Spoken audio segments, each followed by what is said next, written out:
Alô? Pessoal, boa tarde. Boa tarde, boa tarde. Boa tarde todo mundo. Espero que vocês estejam aproveitando bastante o dia. Teve muita coisa acontecendo ao longo do dia agora. E vamos começar, vamos dar início a... Vou chamar de reta final do evento, que são... A gente está tendo, nesse horário, 5 coisas em paralelo. São 5 sessões paralelas sobre os mais diversos temas. E a gente vai começar aqui no auditório do Pullman com uma sessão extremamente importante, onde a gente vai falar um pouquinho sobre economia, um pouquinho sobre a situação atual do país. E ninguém melhor para falar sobre isso do que o Ronaldo Lemos e o Mário Mesquita, economista-chefe lá do Banco Itaú. Gostaria de convidá-los ao palco. Faz favor.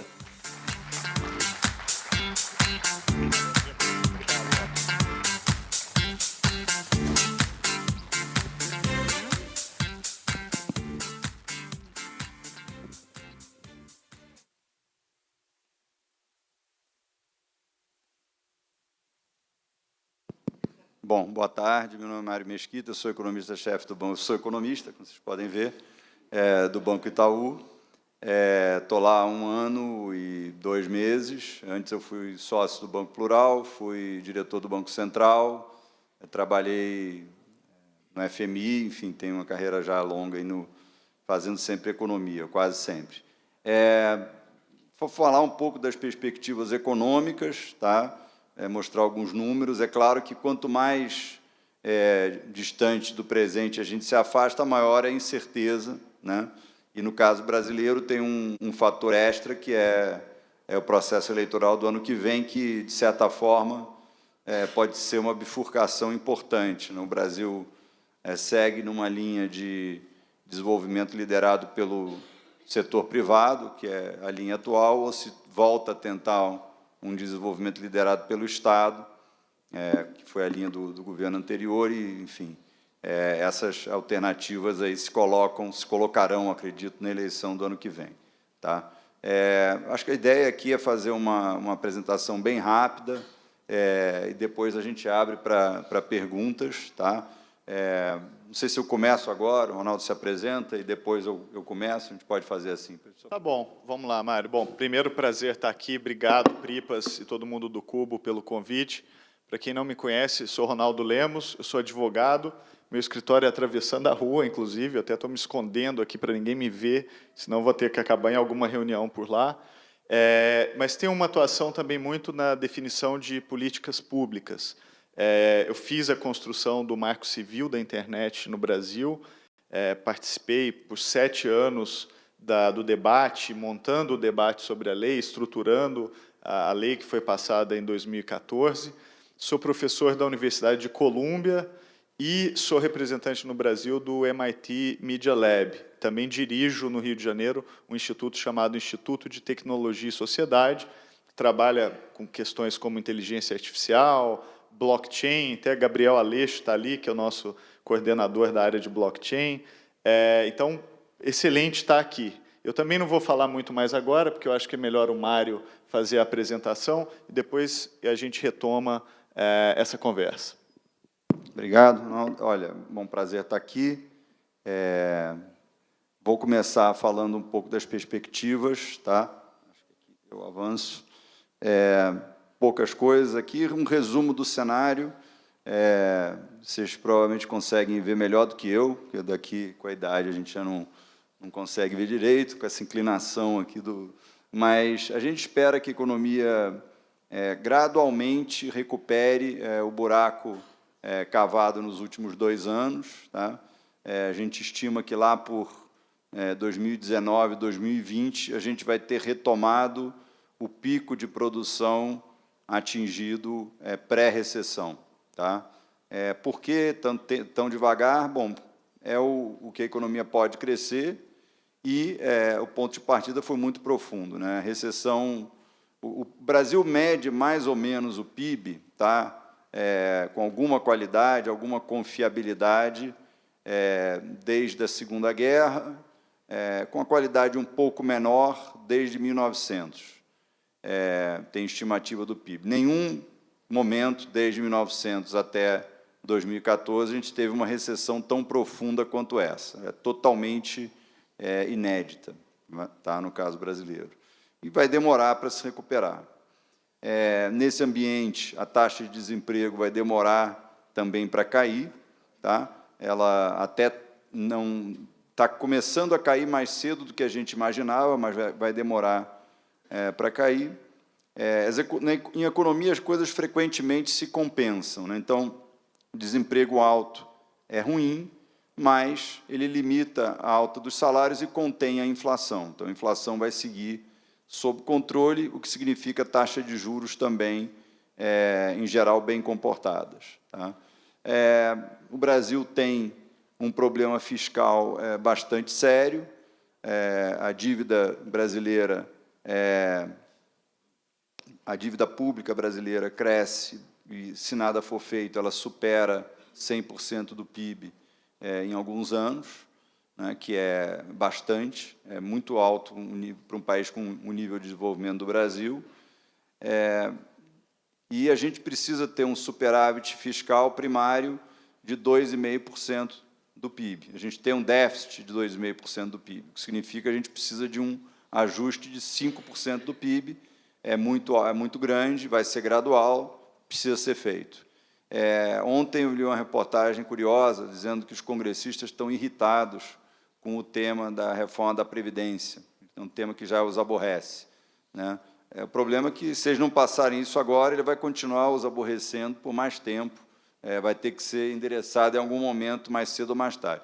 Ou a gente conta que a demografia muda e a população brasileira passa a crescer como crescia na década de 60. Como ela não tende a mudar, a reforma é inevitável, tá? A taxa de câmbio, a gente acha que fica relativamente bem comportada, o balanço de pagamentos brasileiro é bem confortável e o Banco Central tem quase 400 bilhões de dólares em reserva, o que limita a vulnerabilidade externa. O resultado fiscal é muito importante, porque ele afeta o risco país, dólar, inflação, juros, PIB, que realimenta o resultado fiscal. Então, sem ajuste fiscal a médio prazo, não tem como a economia crescer, não é um ambiente que é propício, por exemplo, à inovação. Você tem um desequilíbrio macroeconômico fundamental, você, em geral, não consegue planejar a longo prazo, não consegue investir, não consegue tomar risco, aí, sem risco você não inova.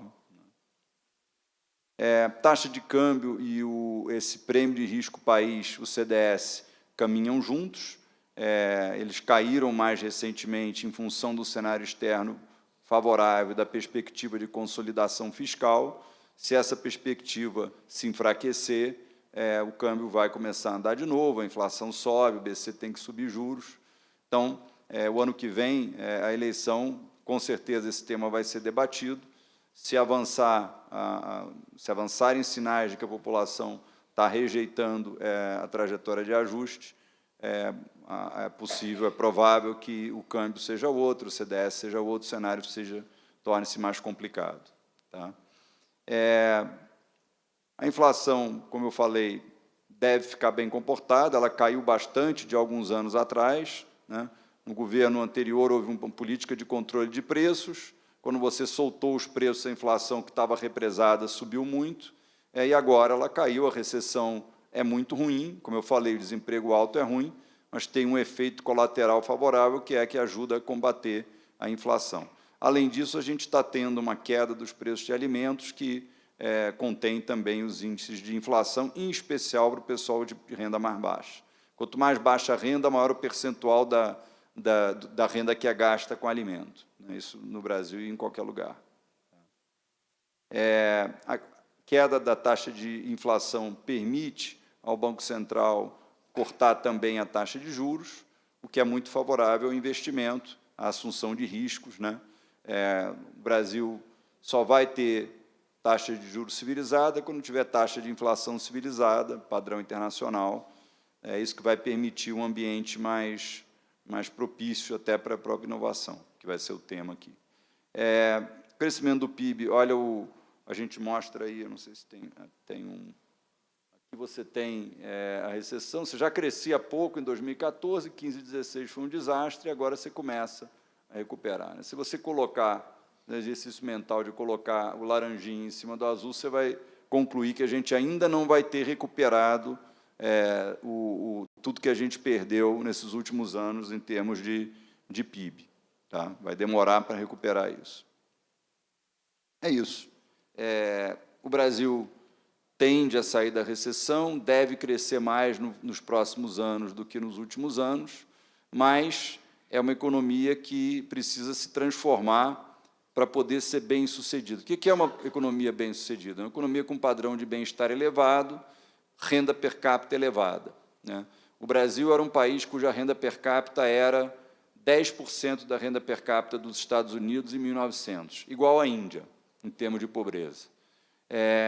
Em 1980, a nossa renda per capita era 30% da renda per capita americana, igual à Coreia do Sul.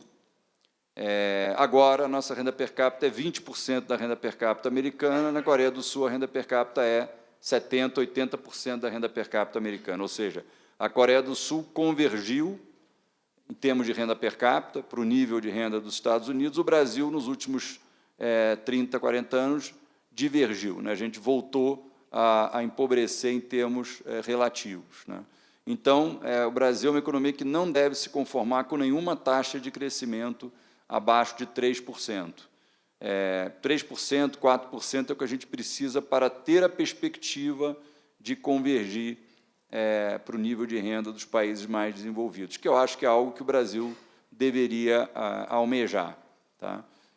Para conseguir crescer mais, aí eu vou passar a palavra para o Ronaldo.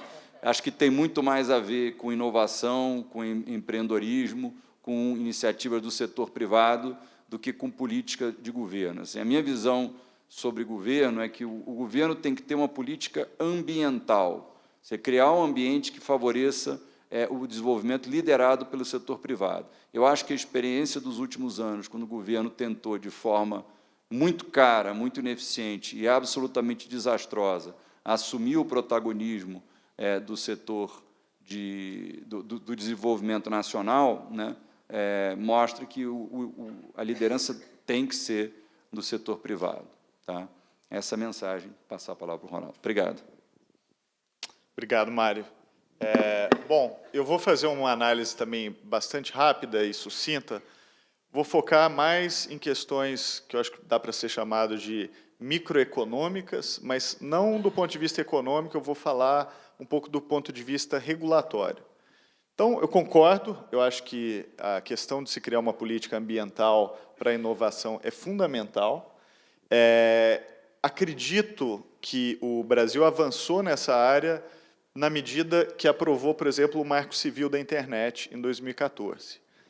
A grande coisa do Marco Civil, ele trata de coisas que são muito importantes. Neutralidade da rede, que tem impacto em competição, trata de privacidade, trata de liberdade de expressão na internet, mas a coisa mais importante do Marco Civil, ao meu ver, é o fato de que ele limitou os poderes do Poder Executivo no Brasil com relação a interferir na internet e no ecossistema de informação.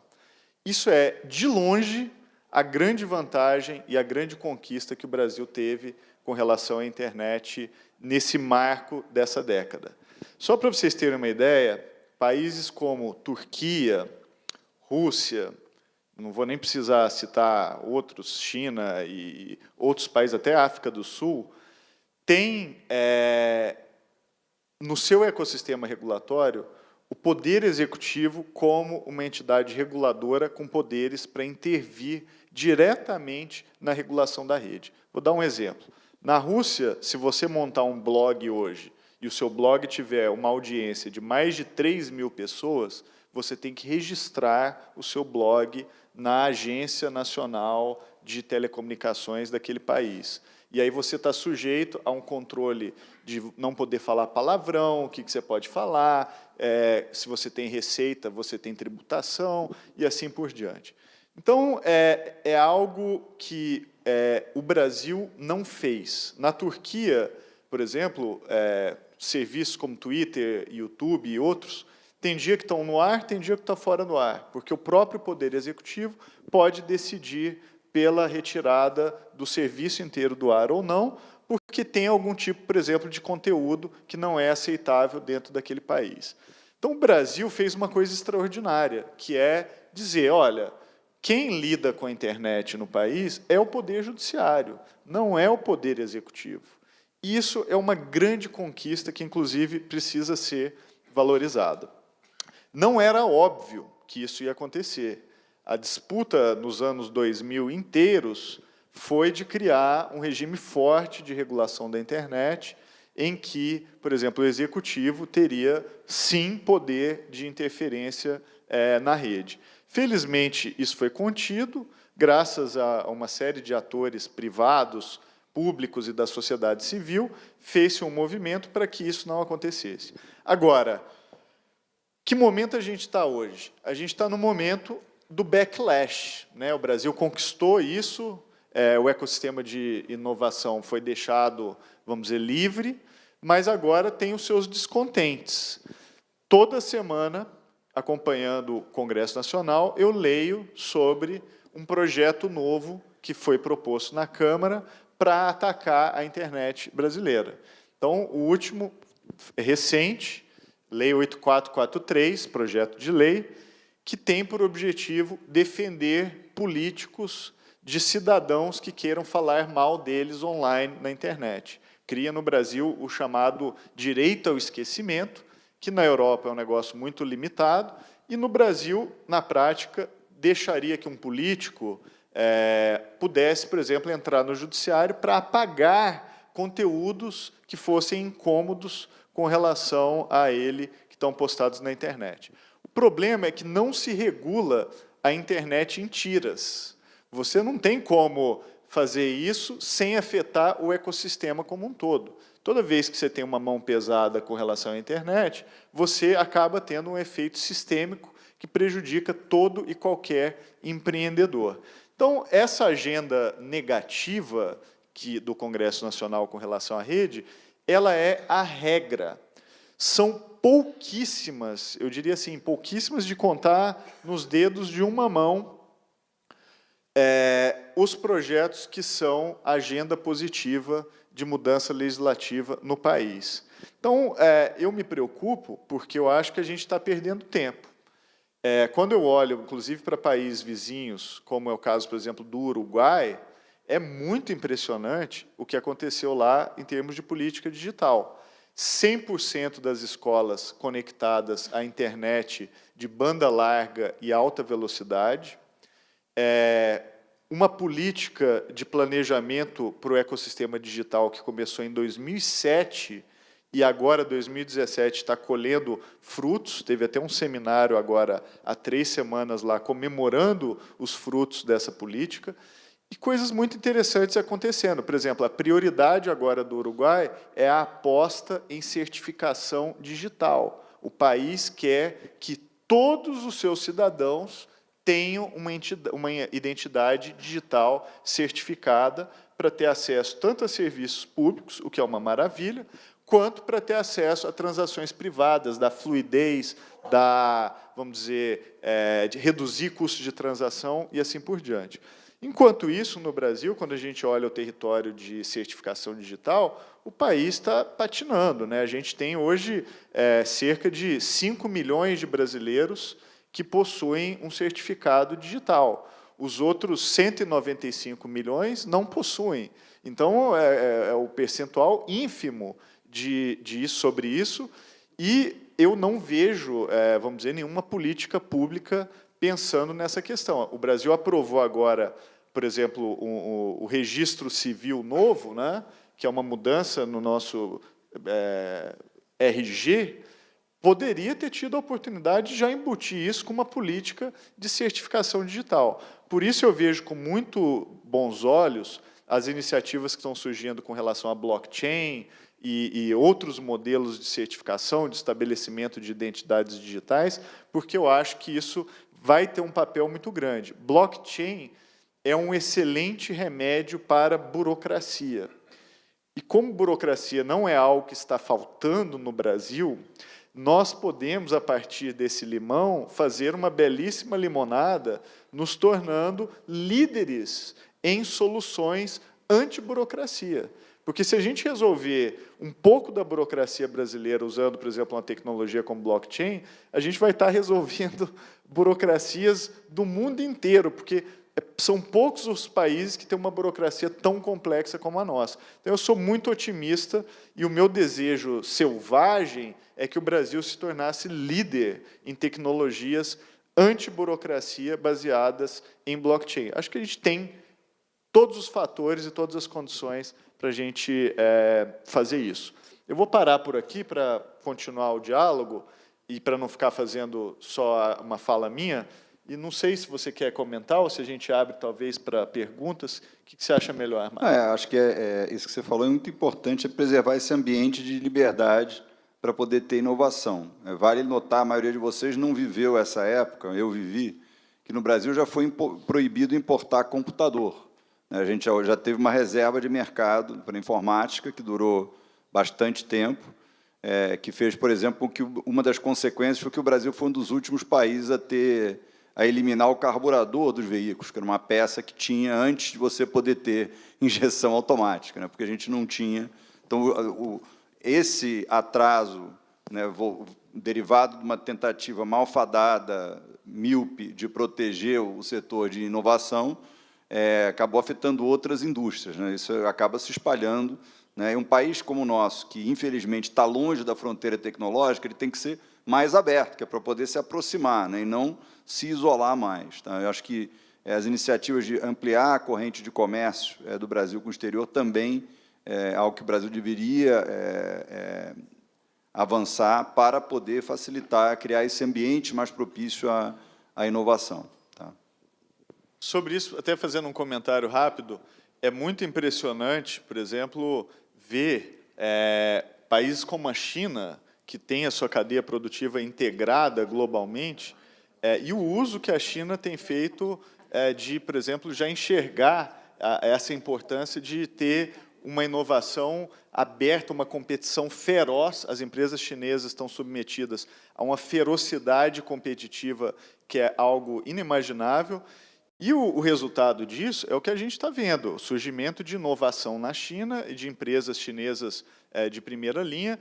E tem um livro que eu adoro, que foi escrito pelo Jia Zemin, que foi secretário-geral do Partido Comunista Chinês, e foi a pessoa que fez o planejamento de 10 anos para o desenvolvimento tecnológico da China. O livro se chama Sobre o Desenvolvimento da Tecnologia da Informação na China. O nome não poderia ser mais chato, mas o livro, eu garanto que é um dos mais interessantes que vocês possam ler.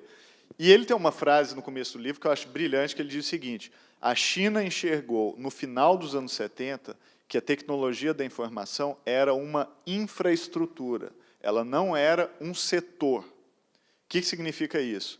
Que a tecnologia da informação tem um impacto em todas as outras áreas, ela não é um setor isolado. E, a partir daí, todas as políticas chinesas sobre tecnologia da informação foram feitas a partir dessa visão, de que aquilo é um fator de empoderamento do ecossistema como um todo.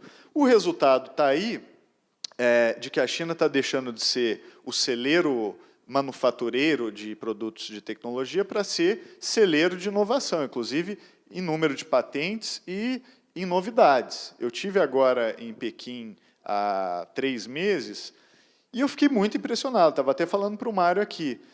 Por exemplo, o WeChat, que é o WhatsApp de lá, da Tencent, eles abriram o API do WeChat. É chocante o que aconteceu. O WeChat hoje é Uber, é Tinder, ele é YouTube, ele é Facebook, e o mais importante, ele é o principal meio de pagamento dos chineses.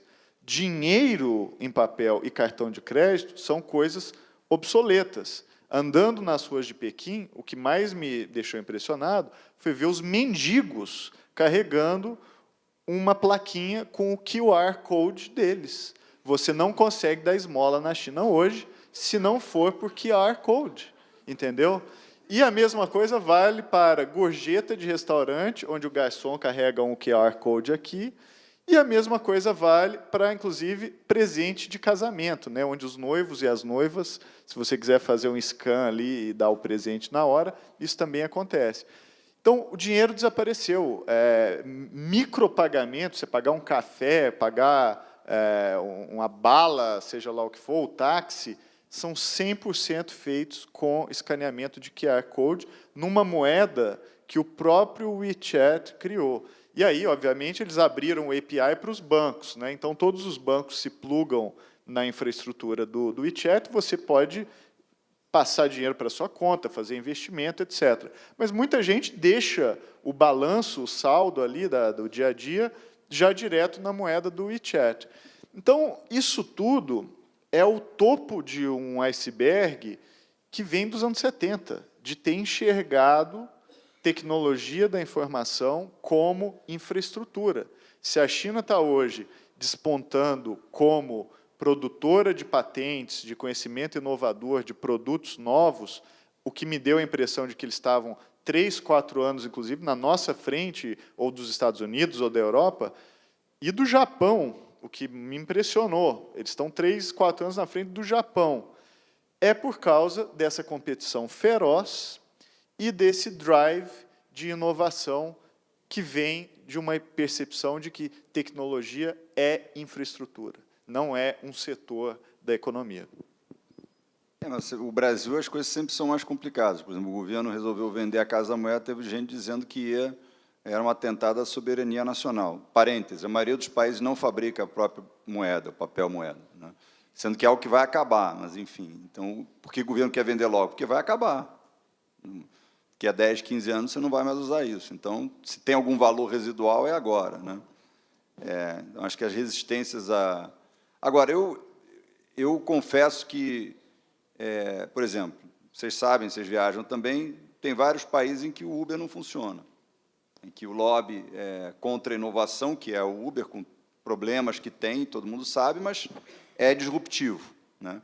Em vários países importantes, não conseguiu. O lobby contra a inovação foi mais forte. No Brasil, está funcionando, né? Então, acho que o Brasil tem problemas sérios, mas tem também, não é que tudo seja barrado, né?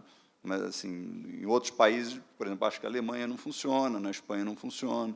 São países que você imagina que teriam uma visão, uma atitude mais esclarecida perante a inovação e a competição, né? Mas essas tentações de voltar a controlar e controlar mais a internet, e quanto mais negócio for feito na internet, maior vai ser a tentação do Estado de se intrometer. Então, isso é algo que vocês que estão no setor têm que se guardar e militar contra permanentemente. Inclusive, aumentar para aumentar a taxação e aumentar controle, enfim, tudo isso. E a gente está vendo isso acontecer em tempo real, né? Há uma pressão, por exemplo, de que o órgão regulador de telecomunicações, que é a Anatel, possa ter cada vez mais poder sobre controlar os serviços de valor agregado, que são os chamados OTTs, né, over the top.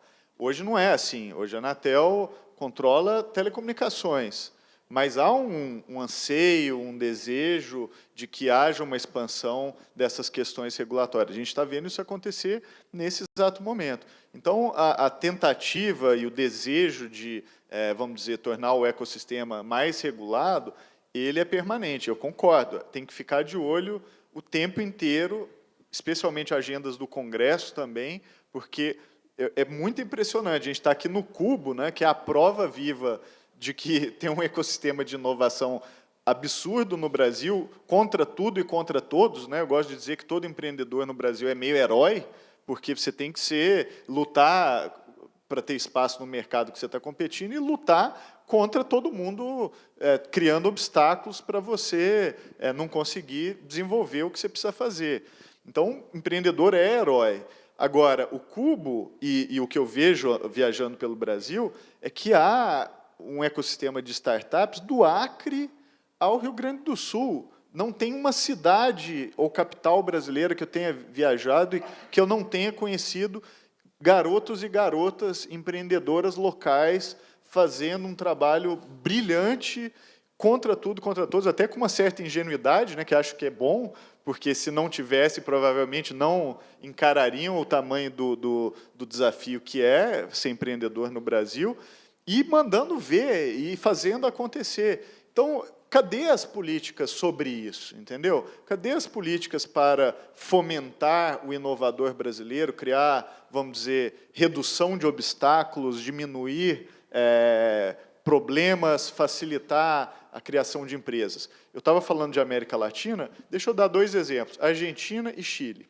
Nesses 2 países, hoje, você cria uma empresa em menos de 24 horas, de graça, pela internet, a qualquer momento.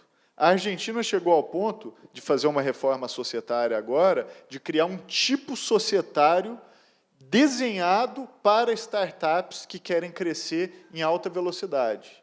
Um projeto que foi conduzido por um cara chamado Mariano Magier, secretário de Pequenas e Microempresas da Argentina. Os caras ficaram lá, em 7 meses eles fizeram um projeto, fizeram a articulação no Congresso, foi aprovado agora, tem algumas semanas.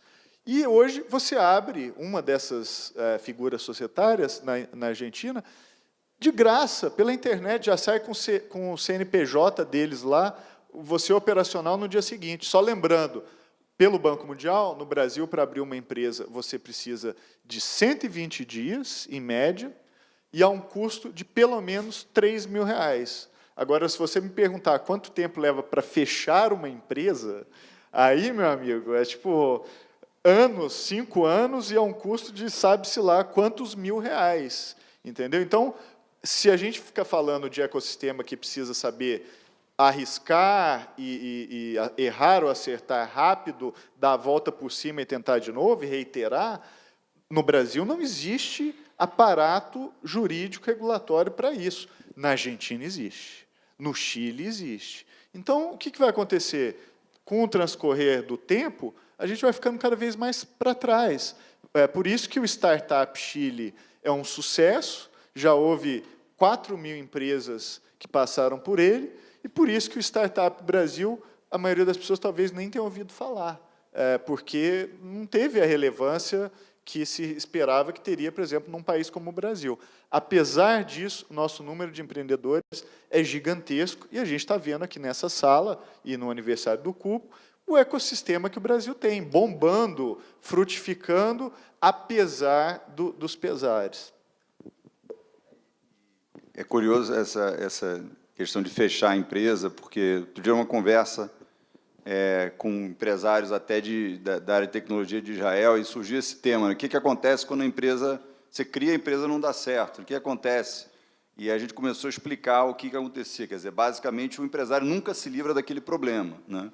E o israelense foi sim, ficando petrificado. Assim, né? Como é que você pode investir num ambiente desse e que não pode falhar? Se não pode falhar, não pode correr risco, então é difícil inovar, né? Então, quem inova nesse ambiente, de fato, tem um quê de herói, né?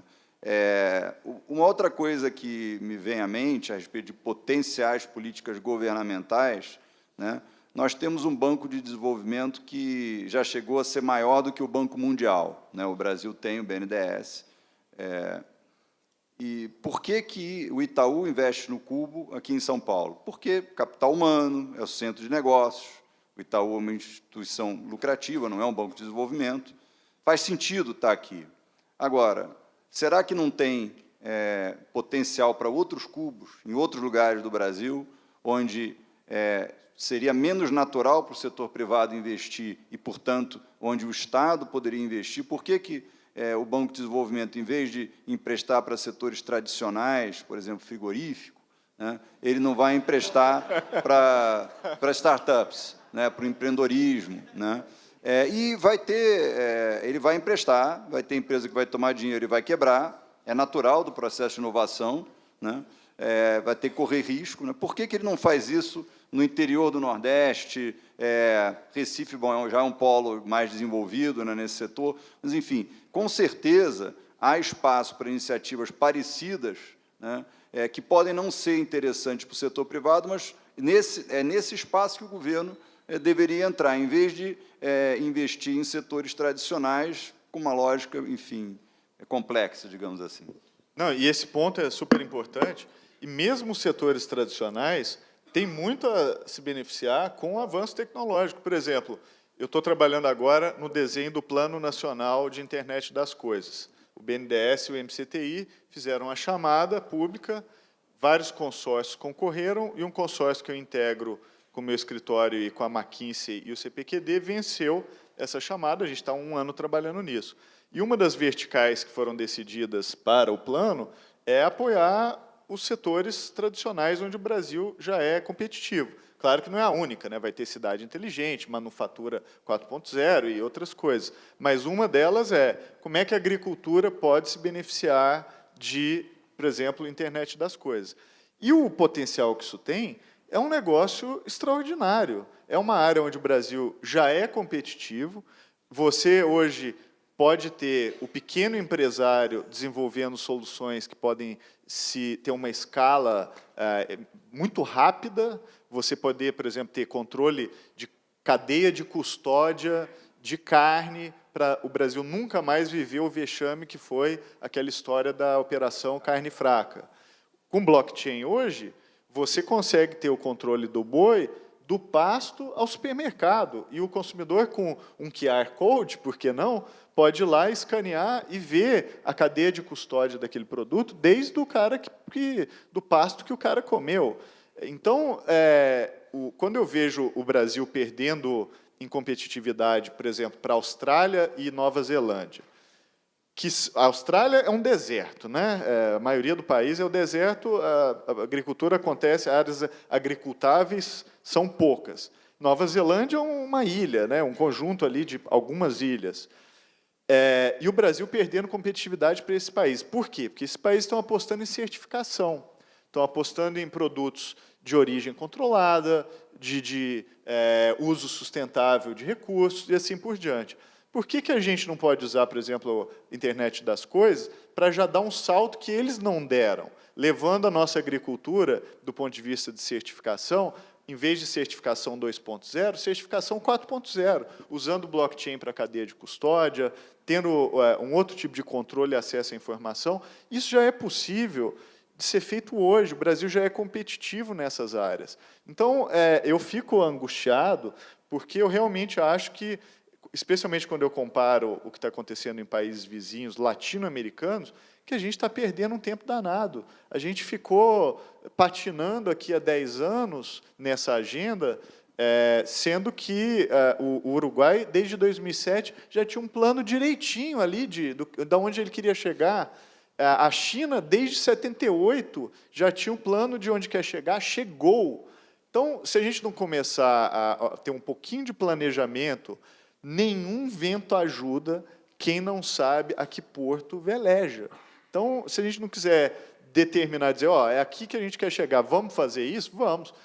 Quanto antes a gente fizer isso, melhor. Então, acho que a gente está perdendo muita oportunidade. O Plano Nacional de Internet das Coisas é uma boa notícia, vai ser lançado agora no final de setembro, inclusive, está sendo concluído agora, mas depois eu quero ver a implementação, quero ver o que vai acontecer, quais são as linhas do BNDES que vão surgir, quais são, vamos dizer, as políticas de desregulação, inclusive, que vão ser implementadas e assim por diante. Não sei se a gente vai abrir para perguntas em algum momento. 20 minutos para perguntas. Opa, vamos lá, Pripas, vai você, depois a gente pega ali.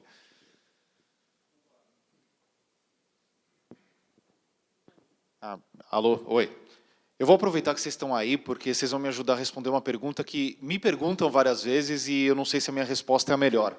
Então, eu vou aproveitar e colar um pouquinho. Qual que é o papel do governo nesse ambiente de inovação? Qual que é a sua resposta bem simples para essa pergunta?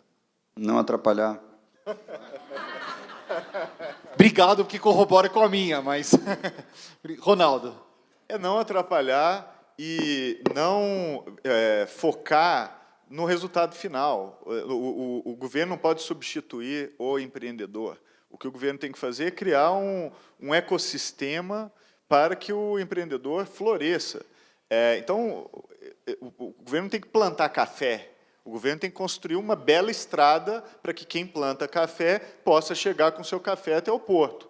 Então, esse é que eu acho que é o ponto. É investir em infraestrutura, é investir em tudo que tem a ver com ecossistema para o Brasil ficar mais Educação. competitivo. Educação, fundamental. Por exemplo, conectar todas as escolas brasileiras em banda larga, como o Uruguai fez, como o México fez, como a Austrália fez, e que a gente está ficando para trás. Isso o governo pode fazer, mas coordenado com o setor privado, porque também não é para ficar só ele fazendo isso. Dá para fazer ali o arranjo para que isso seja feito como business, e não só como um negócio de fundo perdido. Então, eu acho que é isso, não atrapalhar e investir nos aspectos infraestruturais para o país ficar mais competitivo. Oi, queria fazer uma pergunta para você também. Sobre blockchain. Você falou que, bom, blockchain é um remédio para a burocracia, que também é um remédio para a corrupção, que obviamente é Sim. favorecido pela burocracia. Como é que você acha que tem realmente uma boa vontade do governo de adoção dessa tecnologia? E a segunda pergunta, desculpa, rápida. China e blockchain, pelo que eu me lembro, não se conectam, né? E aí, eles estão super avançados nessa questão. Então, você pode falar um pouquinho? Posso falar. Bom, é o seguinte, no Executivo, Banco Central e outros lugares, eu tenho visto uma curiosidade positiva com relação à blockchain. Nada muito concreto ainda, mas uma coisa positiva, de falar, não, isso aqui é bom, vamos usar. Então, vários, vamos dizer, membros de órgãos governamentais, alguns por conta própria, por interesse próprio, outros por interesses um pouco mais institucionais, olhando para o blockchain de forma positiva. Então, em princípio, acho bacana. Agora, por que isso acontece? Porque está no começo. Quando começa a dar certo e ganhar escala, aí a conversa muda, né? Aí o olho cresce, é diferente. E no Congresso, aí eu já vejo com preocupação, porque aí a agenda do Congresso, para tudo que é novo, para tudo que é positivo, é horrorosa, é horrível.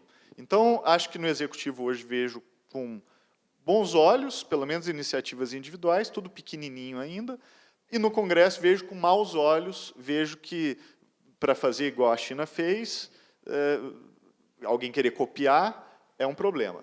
Por que ela falou da China? A China, nas últimas semanas, vem tomando medidas contra moedas virtuais, né? Proibiu ICOs, que é levantamento de capitais por meio de tokens e moedas virtuais, e agora saiu uma matéria ontem, que pode ser rumor, dizendo que vão proibir as exchanges de moedas virtuais, inclusive Bitcoin, de operarem localmente. O preço do Bitcoin despencou de $4.100 para 3.500 até a hora que eu chequei. Agora eu não sei, alguém me atualiza aí depois, mas tem mais ou menos uma hora. Então, há uma preocupação de que há um crackdown da China com relação a moedas virtuais. Eu não me preocuparia pelo seguinte, o que a China quer é controlar como controla qualquer outra coisa. Blockchain e criptomoedas são uma nova internet. Da mesma forma como a China botou uma mão pesada ali, até no movimento de protecionismo, até que ela tivesse força suficiente para lançar produtos globais inovadores, hoje ela conseguiu, então Baidu, Alibaba, Weishi, WeChat e vários outros, já são produtos chineses de grande calibre e muito inovadores. Em blockchain e moedas virtuais, é a mesma coisa. Então, eles vão fechar para operadores externos, mas não tenha dúvida de que eles vão fazer de tudo para inovar a partir de operadores internos. Então, acho que é um momento de transição. Eu acho que é um momento em que vai ter alguns sacodes no mercado, mas, em breve, eu acho que a China volta com a força, inclusive, local.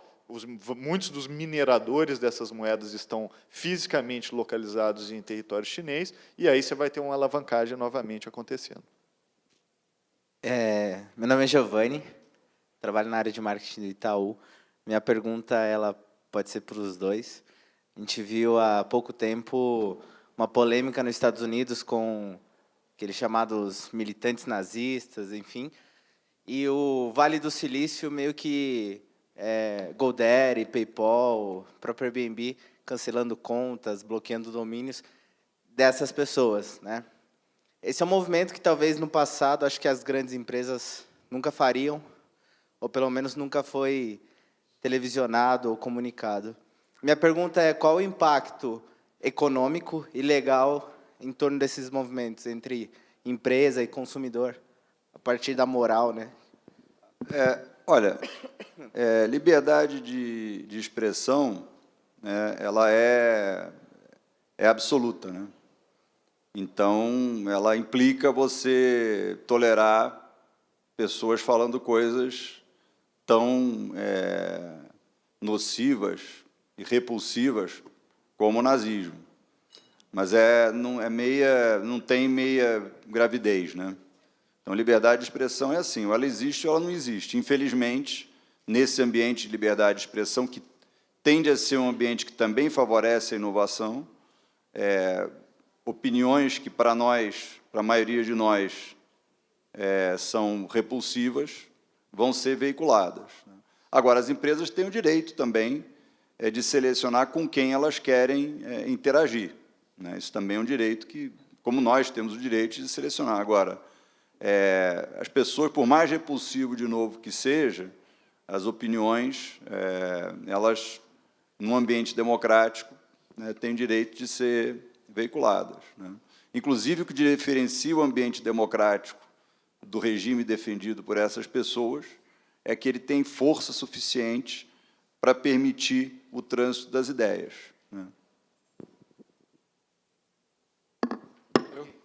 Oi, boa tarde, gente. É menos uma pergunta e mais uma contribuição. Meu nome é Marcelo Zalsberg, eu sou sócio da Token Ventures, em Masal. Eu ontem tive uma oportunidade de ver uma apresentação de uma pessoa que é um responsável pela estratégia digital do governo inglês. Então, voltando, eu estava compartilhando aqui com o Pripras, essa questão de como é que o governo pode se posicionar, só em contribuição à pergunta que foi feita anteriormente. E é muito interessante o caso, porque eles estão criando um projeto digital do governo inglês, né, e que tem como mote transparência do governo, né? Então, toda a estruturação do projeto digital tem como mote transparência, tem como mote, obviamente, diminuição de corrupção, que existe em todos os lugares, a gente sabe disso, né? Mas tem uma questão estrutural interessante, porque a gente normalmente tem os governos divididos em silos, né? Eles são ministérios divididos nas verticais, né? Todos eles nas suas redomas, né? E o que eles estão criando são conceitos de plataforma, né? Pegando carona no conceito do blockchain, eles estão criando conceitos de plataformas horizontais, onde as plataformas digitais têm que ser integradas nos diversos ministérios e, portanto, quebrando boa parte desses silos e transformando o governo num governo bastante mais transparente. Então, voltando à questão, né, e dado que tem pessoas aqui, vocês aí envolvidos com toda essa discussão de plano diretor, né, de diretrizes, né, de internet das coisas, de uma forma geral, eu acho que tem uma contribuição, sim, que o governo pode dar, que é ele mesmo se tornar digital, né, ele mesmo se tornar paperless, ele mesmo se tornar menos burocrático, ou seja, se o exemplo também vem do governo, ele deixa de atrapalhar, obviamente, né, mas ele cria uma mecânica bastante mais competitiva, bastante mais eficiente para o próprio governo. E aí, pegando carona apenas na questão do blockchain e também dando uma contribuição, tem muita confusão de blockchain com Bitcoin, né, com criptomoeda, né? Então, a questão da China é criptomoeda e o controle da criptomoeda e, de alguma maneira, tentar regular, entre aspas, o conceito da criptomoeda. Agora, as vantagens do blockchain são inúmeras, independentes da criptomoeda. Então, só um comentário adicional em contribuição a vocês. Excelentes pontos. Já dá para antever. Por que o governo brasileiro não é mais transparente, não é mais digitalizado? Porque, se ele for mais transparente, mais digitalizado, a ineficiência vai ficar evidente, né? O número excessivo de funcionários em algumas áreas do governo vai ficar óbvio, né? E esse pessoal vai resistir muito a esse avanço, né? Assim, ontem, por exemplo, circulou na internet, alguns de vocês devem ter lido, até como fruto da transparência, né, um professor de uma universidade aqui perto de São Paulo fez uma análise das contas do Supremo Tribunal, né, e chamou a atenção ele que o Supremo Tribunal gasta milhões de reais no departamento de encadernação, né, em 2017. Então, assim, haverá resistência, mas o que você falou torna ainda mais importante, isso torna ainda mais importante, né, essa digitalização. Ela é uma fonte aí de ganho de eficiência para um Estado que precisa de ganho de eficiência. E só fazendo um comentário rápido, você tem toda a razão. Eu acho que o futuro do governo é digitalização. E governo sofre disrupção também. Porque, se não fizer digitalização, vai ter alguém que vai começar a assumir funções governamentais fora do governo e vai disruptar, sei lá como é que conjuga esse verbo, os serviços governamentais. E aí, tem pontos que são importantes, por exemplo, como é que você prepara regulatoriamente para isso? Uma das coisas que o Brasil está atrasado é passar uma lei de proteção de dados pessoais. Então, o requisito para você investir pesado em cidade inteligente é você ter uma lei boa de privacidade e dados pessoais para o cidadão não virar vítima e ele ter um conforto de que ele não está ali sendo depois espionado ou vigiado com ferramentas muito poderosas de reconhecimento facial, dentre outras, que podem depois ser usadas contra ele. Foi o que o Uruguai fez. No plano uruguaio, no momento zero que eles começaram a digitalizar serviços digitais, eles passaram uma belíssima lei de proteção aos dados pessoais, dando ali conforto ao cidadão. O que eu estou vendo acontecer no Brasil é serviços digitais avançando e ignorando completamente a questão da privacidade. E mais, empresas avançando e ignorando questões de privacidade. Teve o vazamento agora da Equifax nos Estados Unidos, que tem parceria com o Banco Brasileiro. Não é o Itaú, fica tranquilo. Vai ter liability aqui, entendeu? Então, uma das coisas que eu vejo mais acontecer, que mais me procuram no escritório para fazer, é compliance de privacidade. Como é que você faz para criar sistemas políticos de privacidade, consentimento e coisas do tipo, para depois você não ter uma ultra mega liability no setor privado. E eu acho que esse problema é duplo. Ele é do setor privado, mas ele é do setor público também. Para ter um ecossistema de cidades e serviços inteligentes, você precisa ter uma lei equilibrada de proteção de dados pessoais. Gente, a gente tem menos de 5 minutos, vou passar aqui, a gente tem 2 perguntas, uma aqui e uma ali, tá? As 2 últimas perguntas. Faz favor, Roberto. Obrigado. Meu nome é Roberto, eu sou da Take. Minha pergunta talvez seja mais para o Mário. Eu acho que um dos grandes problemas que a gente tem aqui como empreendedor é acesso a capital. E o grande problema, na verdade, é a competição que a gente tem com a taxa de juros Selic do governo, que historicamente sempre foi muito alta, né? A gente está vivendo uma queda aí que está sendo expressiva. E eu estou lendo um livro agora, que é do André Lara Rezende, que ele fala de juros, moedas e ortodoxia, onde ele questiona um pouco essa lógica aí que os juros é alto para controlar a inflação. Eu queria entender se... E o que ele fala é por causa, principalmente, do dinheiro eletrônico, né? Que essa lógica do dinheiro eletrônico muda muito a história da escassez das moedas. Então, queria que você pudesse comentar um pouco essa lógica de juros e inflação e que o Itaú e você está enxergando aí como juros para os próximos anos, não só para 2018, e se a gente vai ter chance de competir com o governo aí para gerar retornos maiores do que a Selic, né? Porque o investidor, quando tem 15% livre de risco, é difícil de competir. Mário, o desafio é falar tudo isso em 1 minuto. Tá bom.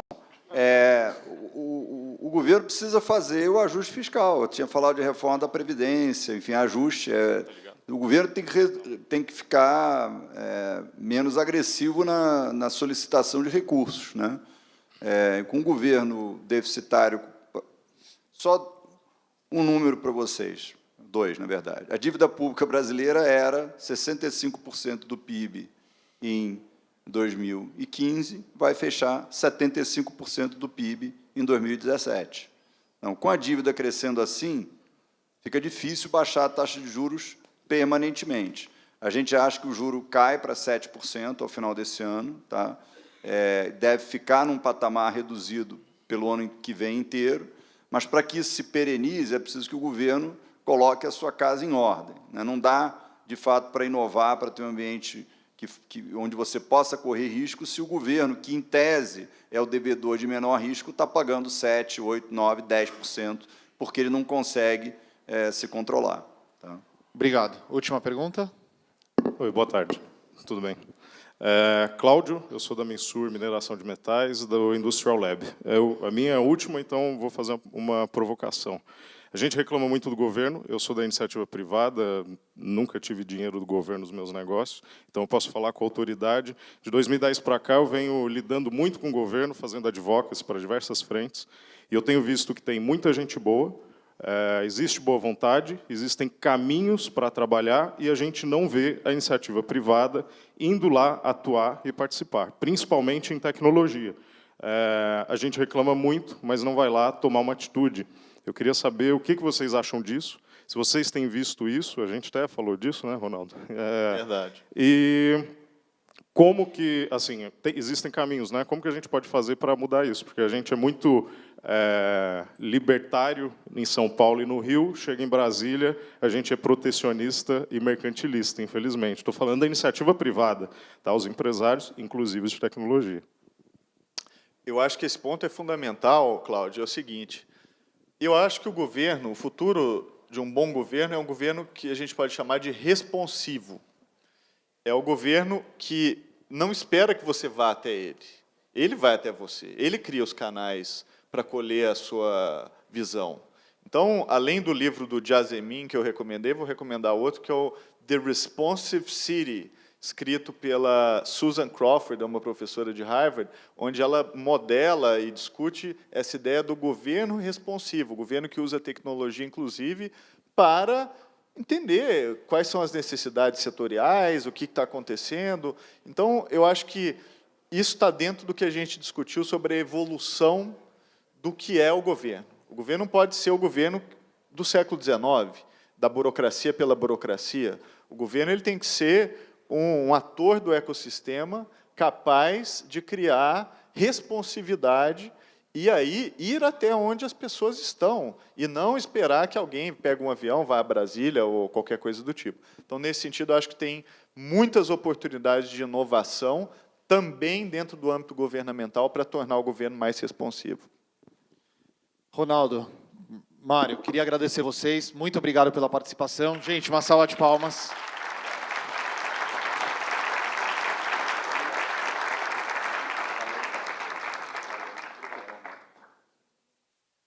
Gente, queria convidar vocês para ficarem aqui. A gente vai precisar montar um negócio aqui no palco. Fiquem à vontade. Gente, vocês podem começar a montar, que eu vou fazer uma brincadeira aqui com o pessoal, tá? Fica à vontade. A gente vai ter que montar um negócio aqui no palco para o keynote de encerramento. E eu vou fazer uma brincadeira que a gente faz no Cubo de vez em quando, que a gente sempre fala que o Cubo ele é um local de conexão. E, principalmente em evento aqui no Brasil, a gente não está muito acostumado a se conectar com as pessoas. Qual que é a brincadeira que a gente vai fazer enquanto o pessoal começa a montar aqui o palco? A gente vai usar fileira por fileira, e a gente vai virar, uma fileira vai virar para trás, a outra vai ficar vai olhar para frente, e vocês vão trocar cartão, vocês vão falar quem vocês são, o que vocês fazem, e o que vocês estão buscando aqui, como que foi o evento, se gostou, se não gostou, tá? Então, ó, o que vai acontecer, essa fila aqui vai virar para trás, vira para trás e se apresenta, e conversa com o pessoal que está atrás. Essa fila aqui vai virar para trás também. Ó, vocês vão virar para trás e vão conversar. Daí, deixa eu ver. E as outras filas que virem para trás, virem para frente e falem também enquanto o pessoal monta, gente. Valeu. Aqui você gerou uns 10 negócios já. O que estão arrumando aí, Flávio? O pódio do